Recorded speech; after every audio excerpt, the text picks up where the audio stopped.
So naghahanda muna ako ng itong bala ng grass cutter kung tawagin. So mapapasabak tayo kaya kailangan mga 5 agad ang dala ko. Dami kaya nitong dadamang ko. Ayan. Okay. Ayan, ganyan lang. Okay. 5 agad.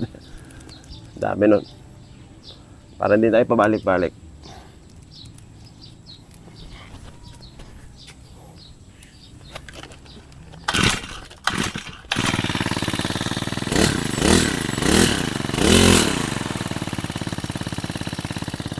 Papinitin muna natin. 3 minutes.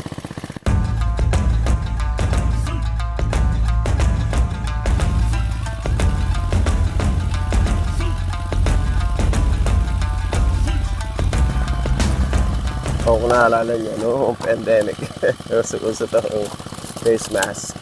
So, gamitin natin. Sa mukha natin. Yung mga ballots yun. Labo. Pero pagka inalis mo, when you peel this off, ano, ilinaw siya. Oh, ah.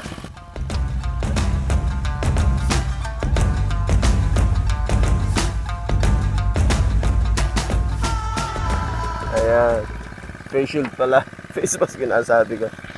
Aha. Para tayo bumalik sa 2020.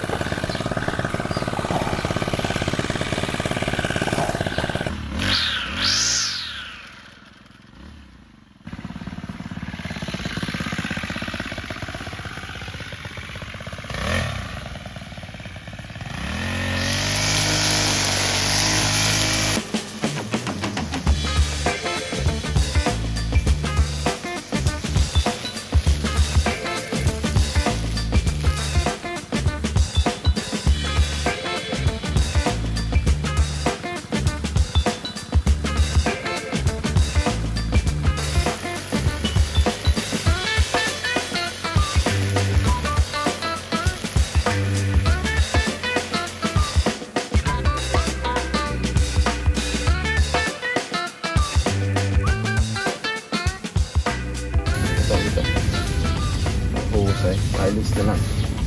Ang sa prito, mga ligaw ng palaya. Oh. Yan, mga ligaw ng palaya to. Parang damo rin siya na nakipagkompetensya sa kapwa damo. Ito pa.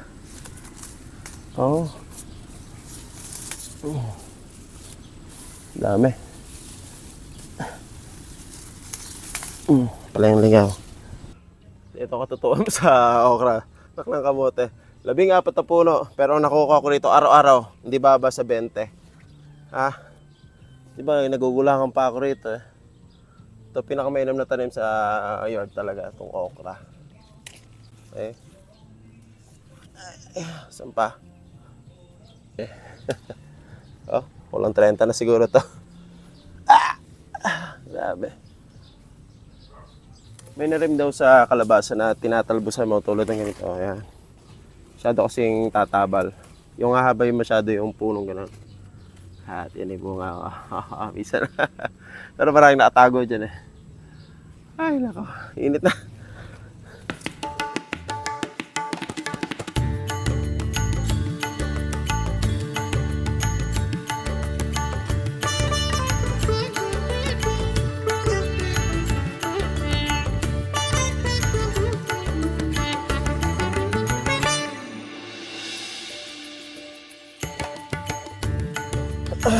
So, nangangalahati pa lang ako sa ating ginagawa. Talagang hindi tayo makaungusang masyado eh. Napakakapal lang ating ginagrass cutter at naubusan na ating gas. Ayan. Ano magkasya.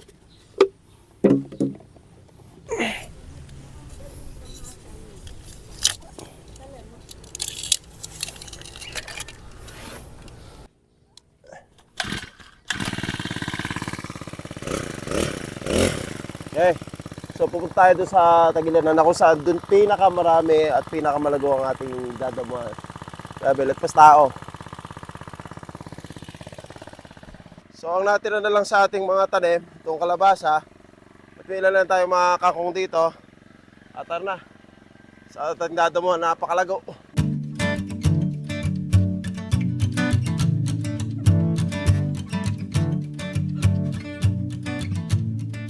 What a wasted time. So ito yung natira sa pinakamalagong bahagi ng aking bakuran. Itong sintaas ng niyog, yung damo.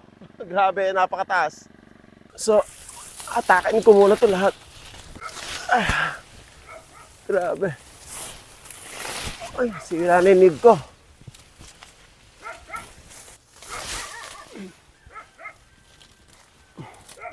Kailangan pang akitin siguro para masungkit. Oh. Ah.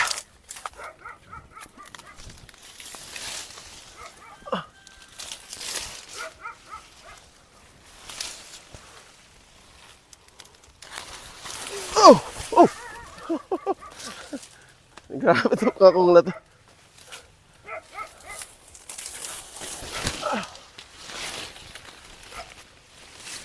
Okay, kung mapapansin nyo, talagang tinapaninig, oh. Ito yung suwi niya, oh. Kung hindi ko maalis to, mamatay o magtampo yung niyog.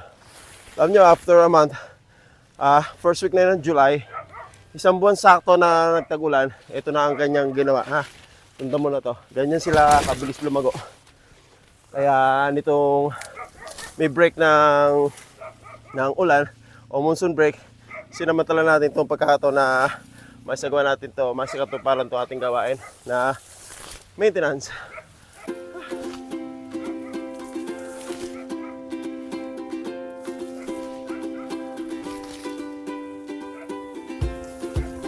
Hirap pagdating na ang yard. Lalo na pagka nandito sa gawing sapa.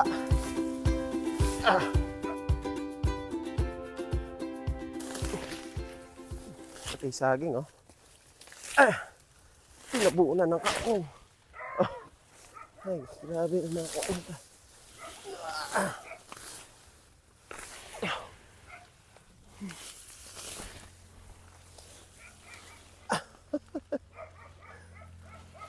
Amo na.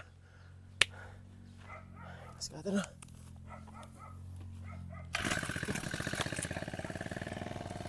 Tignan natin kung ubra sa grass cutter.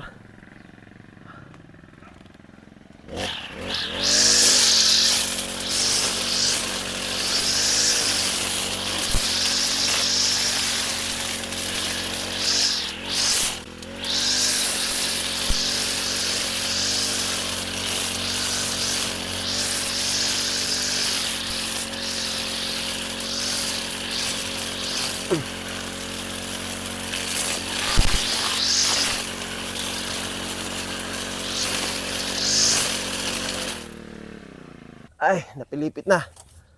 Dalang gulo kailangan. Hindi kaya ng talim. Gulok.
Okay.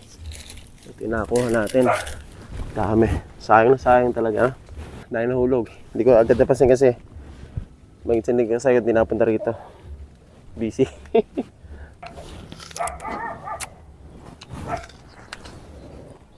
Ito yung balimbing, o star fruit. Pagka tagulan, hindi siya ganun kaganda tulad ng Dahil future ko na sa mga previous episode. Talaga, doble laki nito at iba yung katas niya pag tag-araw. Masira oh. Kaya siguro nagkahulugan. May tumutusok o yung sucker kung tawagin. Still, makatas.